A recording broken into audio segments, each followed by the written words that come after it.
মায়ের প্রতি তীব্র অভিমান নিয়ে জীবনের এক নতুন অধ্যায়ে পা দিল রূপা। হ্যাঁ বন্ধুরা, আমরা এমনটাই দেখতে পাবো অনুরাগের ছোঁয়া ধারাবাহিকের আজকের পর্বে।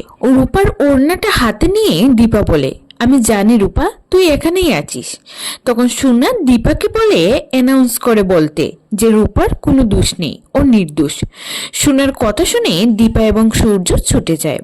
অন্যদিকে জয় রত্নাদেবীকে নিয়ে বাড়ি থেকে চলে যেতে চায়, যা দেখে প্রবীর জয়কে মারতে মারতে বলেন, তোর ভাইজিকে খুঁজে পাওয়া যাচ্ছে না, তোর দাদা বৌদি ওকে হন্য হয়ে খুঁজছে, আর তুই তুই এখানে দাঁড়িয়ে দাঁড়িয়ে নাটক করছিস।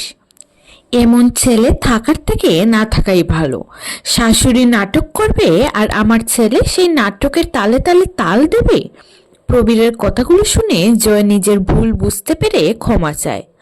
অন্যদিকে গুন্ডাগুলো যখন রূপাকে কিডন্যাপ করে গাড়িতে তুলতে যায়, তখনই আশপাশের লোকজন এসে ওদেরকে মেরে রূপাকে বাঁচায়। এদিকে সুনার কথা শুনে সূর্য এবং দীপা অ্যানাউন্স করে বলে যে ওরা রূপাকে খুঁজতে এসেছে, আর ওরা এটাও জানে যে রূপা সম্পূর্ণ নির্দোষ।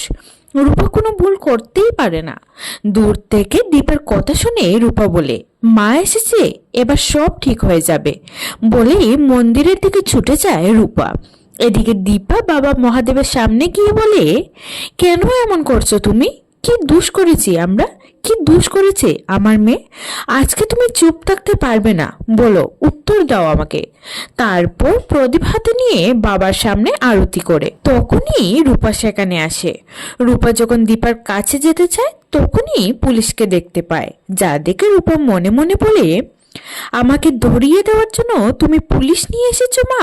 তার মানে তুমি আর আমাকে বিশ্বাস করো না, বলেই মন্দির থেকে বেরিয়ে যায় রূপা। বাইরে গিয়ে রূপা দেখতে পায় এক কীর্তনীর দল আসছে।